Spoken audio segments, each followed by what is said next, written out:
Good morning বন্ধুরা, তোমাদের সবাইকে কেমন আছো তোমরা সবাই জানিও। আমরা 7টা থেকে 7:30টার মধ্যে ঘুম থেকে উঠে পড়েছি।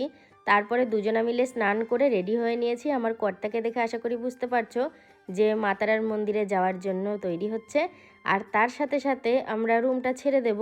এবার আমাদের ওই চেক আউট হচ্ছে 12টা নাগাদ। তো ভাবলাম আমাদের পুজো দিতে যদি অনেকটা দেরি হয়, 12টা বাজতে যদিও অনেক দেরি আছে, ওই জন্য আমরা ব্যাগপত্র গুটিয়ে গাড়ির ডিকিতে রেখে রুমটা ছেড়ে দেবো। আমার একবার ঘুম ভেঙেছিল, তখন 4:10-15 মতো বাজে। তো আমি উঠে ভাবলাম এখন উঠে কি করব, আমি ঘুমিয়ে পড়ি। তো ঘুমিয়ে পড়েছি, 7টার বেশি বেজে গেছে। উঠেই ব্রাশ করে স্নান করে ফ্রেশ হয়ে এ দেখো গামছাটা ভিজে মেলে দিয়েছে।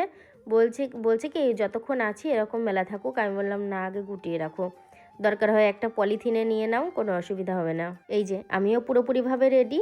তো আমরা কর্তাগিন্নি এখন একটুখানি বেরোবো, তবে পুজোর জন্য না, একটু মন্দিরের দিকে যাব।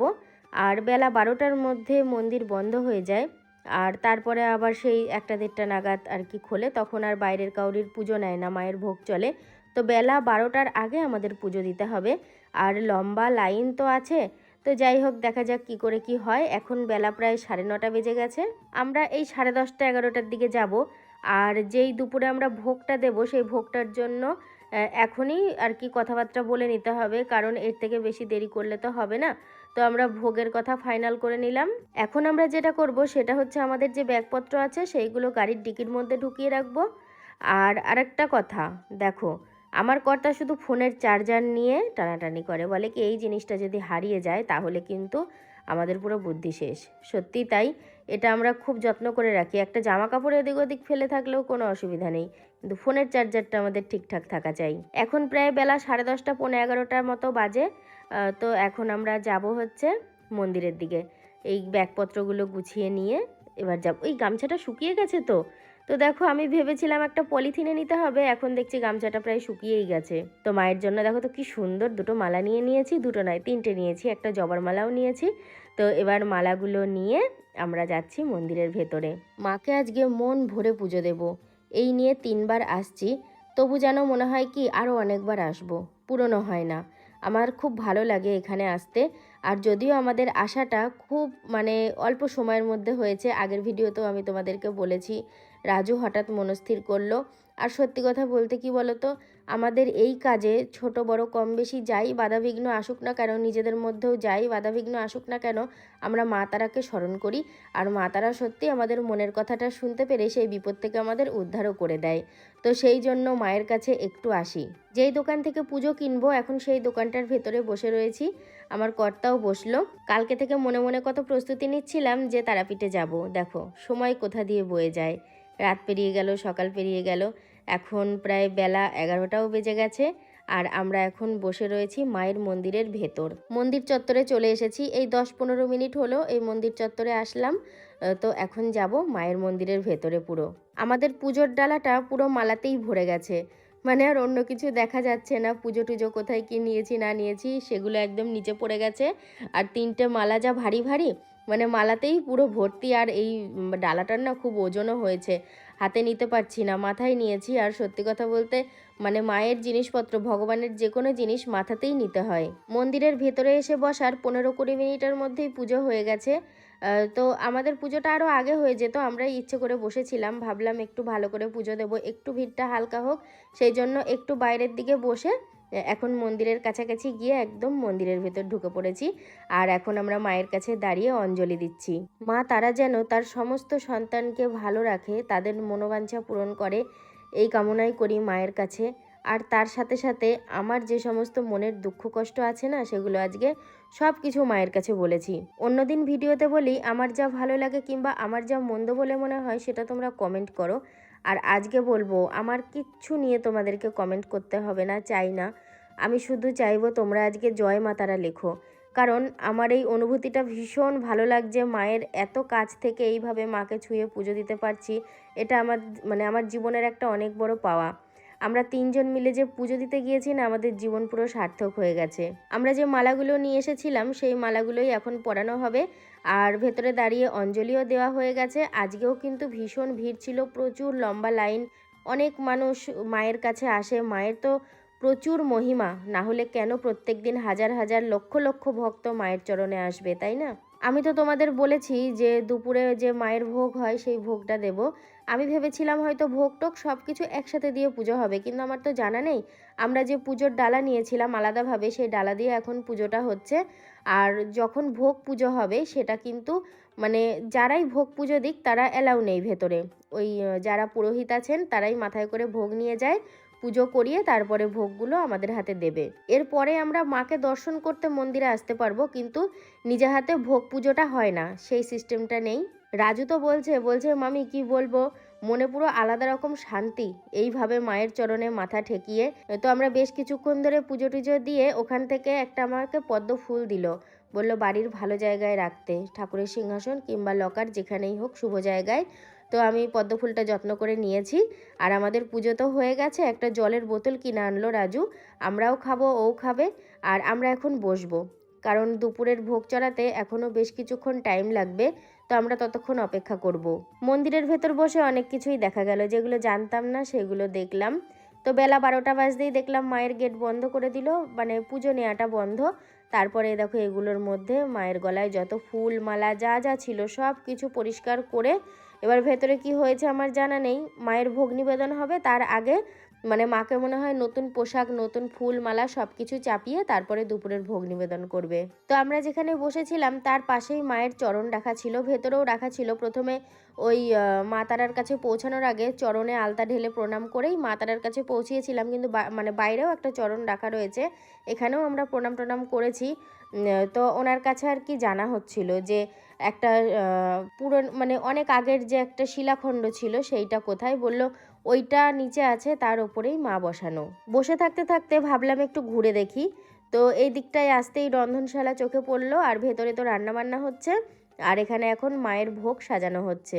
আমি ফোনের ছবিতেই দেখেছি তারা মায়ের ভোগ, আর এই প্রথম সচক্ষে দেখলাম, তাও আবার সাজানো, এমনকি যেখানে রান্না হচ্ছে সেই জায়গাটাও দেখলাম।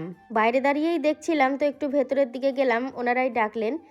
আর ভেতরটায় ঢুকে তো আমি পুরো অবাক হয়ে গেছি, এত সুন্দর, মানে ভোগের একটা সুগন্ধ তো আছেই, আর তার সাথে সাথে সব ভোগ থালায় থালায় সাজানো, এর ব্যবস্থা পরিপাটি আলাদা। তবে কি বলতো, সবাই কিন্তু পুরুষ, কোনো মহিলা নেই এই মানে মন্দির চত্বরে। আমি যেটা দেখলাম তাতে রান্নাই হোক কিংবা অন্য কোনো কাজে হোক, আছে কি না আমি জানি না, আমার চোখে পড়েনি। তবে এই যে রন্ধনশালা, এর নিচটা না বড্ড পেছল, জানো, যারা কাজ করে তাদের অভ্যস্ত আছে, না হলে আমাদের মতো মানুষ হলে পেছল কেটে পড়ে যাবে। ওই যে ঢুকেছি পা টিপে টিপে, বেরোচ্ছিও পা টিপে টিপে, মানে এতটাই পেছল। যাক, মন্দিরের ভেতরে অনেকটা সময় দিলাম বলে রন্ধনশালা থেকে শুরু করে টুকিটাকি অনেক কিছুই চোখে পড়লো, খুব ভালো লাগছে। আর এখন প্রায় বেলা 1টা তো বেজে গেছে, 1:10-15 হবে হয়তো। তো এখন সবাই আর কি যারা ব্রাহ্মণ আছে, যে যাকে দিয়ে পুজো দেওয়াচ্ছে আর কি, তো সে তাদের ভোগ একদম মাথায় নিয়ে মায়ের কাছে পুজো দিয়ে একদম বেরিয়ে আসবে। এখন আর সাধারণ মানুষটাকেও মন্দিরে ঢুকবে না, কারণ সাধারণ মানুষরা ভোগ নিবেদন করে না, এইটাই নিয়ম দেখলাম। পুজো কমপ্লিট হয়ে গেছে, তো ব্রাহ্মণ ভোগটা এনে ওর মাথায় চাপিয়ে দিল। ও এখন ভোগটা নিয়ে বাইরের দিকে যাচ্ছে। আমাদের যেই দোকান থেকে পুজো নেওয়া আছে সেই দোকানেই ভোগটা আপাতত নামিয়ে তারপরে কি করা হয়, আমরা তো বাড়ি থেকে কন্টেনার নিয়ে এসেছি, আর আমরা এখানে প্রসাদ খাবোও না, আমরা বাড়িতে নিয়ে গিয়ে সবাইকে দেবো। পুরোপুরিভাবে পুজো শেষ হলো। এখন আমরা যেখান থেকে পুজো কিনেছি সেইখানে এসছি। এখন ব্রাহ্মণ আমাদের মাথায় ফুল টুল ছুঁয়ে দিচ্ছে, হাতে প্রসাদ দেবে। আর এখানে দেখো শুধু আমাদের নয়, অনেকেরই ভোগের বাটা রয়েছে, সবাই এসে একে একে নেবে। মা তারার ধাগা পরিয়ে দিচ্ছে। এখন পুজো হয়ে গেল, এবার মন্দির চত্বর থেকে আমরা বেরিয়ে প্রসাদগুলো নিয়ে একবারে বেরিয়ে তারপরে গাড়ি ছেড়ে রওনা দেব। আর এখানেও দুপুরে খাওয়া দাওয়া কিছু করব না, একটু এগিয়ে যাব, তারপরে খাওয়া দাওয়া করব। এই যে আমাদের প্রসাদগুলো প্রায় ভরা হয়ে গেছে, এবার আমরা এই সব এক একটা প্যাকেট ধরে রওনা দেব। গাড়ির চাকায় জল দিয়ে তারা মায়ের নাম নিয়ে এখন আমরা তারা মাকে টাটা বাই বাই বলবো। তবে আবার আসবো, খুব তাড়াতাড়ি আবার আসবো, কারণ এখানে তো আমরা মাঝে মধ্যেই আসি। 7-8 মিনিটও হয়নি গাড়িতে চেপেছি, মনে হচ্ছে না যে আমি গাড়িতে করে যেতে পারবো। আমি বলছি চলো তুমি আমি না ট্রেনে চলে যাই, খুব কষ্ট হচ্ছে। কালকে যখন এসেছি এতটা কষ্ট হয়নি, অল্প প্রথম কষ্ট হয়েছে, তারপরে ঠিক হয়ে গেছে। কালকে আমি উল্টির ওষুধ খেয়েছিলাম, আজকে উল্টির ওষুধও খাওয়া হয়নি, সকাল থেকেও কিছু খাওয়া হয়নি। কী হবে কি জানি, কী করে বাড়ি যাবো চিন্তা হচ্ছে, ভীষণ কষ্ট হচ্ছে। আমি কিন্তু ঘুমাইনি, চোখ বুজে পড়ে রয়েছি, আর মাথায় একটু জল দিয়েছি বলে চুলগুলো ভিজে রয়েছে, ভাবলাম গাড়ির হাওয়ায় শুকিয়ে যাবে। কাজ পুরো নামিয়ে দিয়েছি, ওই কাজ বন্ধ করে এসি চালিয়েছি, আর খালি পেট ছিল, সকাল থেকে কিছু খাইনি, যার জন্য মনে হয় আরও শরীরে বেশি গন্ডগোল করেছে। এখনও যে ভালো আছি তা না, উথাল পাতাল করছে শরীরে, কিন্তু কষ্ট হলেও এই রাস্তাটুকু চোখ মুখ বুজে আমাকে যেতে হবে। আমি শুধু বারবার সবাইকে জিজ্ঞাসা করছি যে হ্যাঁ রে, আর কাটোয়া কত দূর।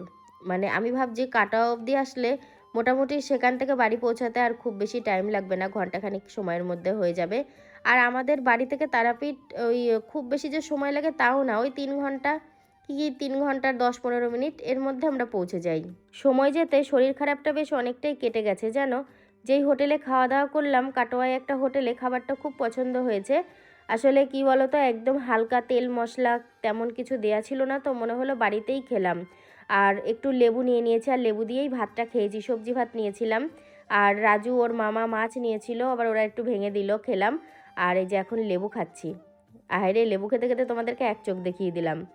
আর এই যে লেবু খেতে খেতে বাড়ি চলে এসেছি।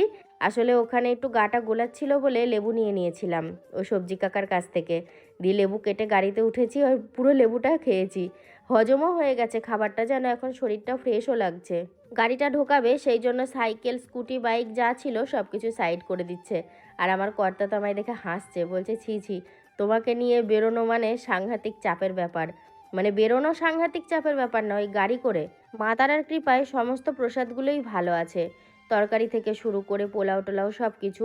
আমি না খুব চিন্তা করছিলাম, ভাবছি কি যে যা অবস্থা গরম, আর তার মধ্যে কতটা রাস্তা আসা হয়েছে, তো প্রসাদগুলো কি ভালো থাকবে, কিন্তু এসে দেখছি না, সব ঠিক আছে। এমনকি যাকে যাকে দেওয়া হয়েছে তারা যখন খেয়েছে তখনও ভালো ছিল। আমি আমার মাকে বলেছিলাম যে তাড়াতাড়ি খেয়ে নিবা, সবাইকে যাদেরকে দিয়েছি সবাইকেই বলেছি তাড়াতাড়ি খেয়ে নিবা। আমি না চেঞ্জ করিনি। একটু বৃষ্টি হচ্ছিল, ভাবলাম কি ভিজুক তো একটা পোশাকই ভিজুক, একবারে কালকে কেচে দেব। তো আমি মায়ের কাছে এসেছি প্রসাদ দিতে, শুধু মা না, আমার ননদের কাছেও গিয়েছিলাম, আর আমার ভাসুরের বাড়িতেও পাঠানো হয়েছে রাজুকে দিয়ে। মোটামুটি আমাদের জ্যাঠা শ্বশুরের ঘর, যাকে যাকে দেওয়ার মোটামুটি দিয়েছি, দিয়ে প্রসাদ এখন মানে সমস্তটাই উঠে গেছে। আর আজকে যেহেতু একাদশী, তো সেই কারণে মা, মানে আমার শাশুড়ি মায়ের কথা বলছি, উনি তো আমিষের ছোঁয়া খাবে না। আর প্রসাদে আমিষ ছিল, চালের জিনিস ছিল, ওই জন্য ওনার জন্য একটু মিষ্টি নিয়ে যাচ্ছি। রাতে মিষ্টি দিয়ে রুটি খাবে। আর তার সাথে সাথে বন্ধুরা আজকের ভিডিওটাও না শেষ করে দিচ্ছি। হ্যাঁ, বড্ড ক্লান্ত আছি, বাড়ি গিয়ে অনেক কাজ আছে, সারবো। তো চলো আজকের মতো গুড নাইট।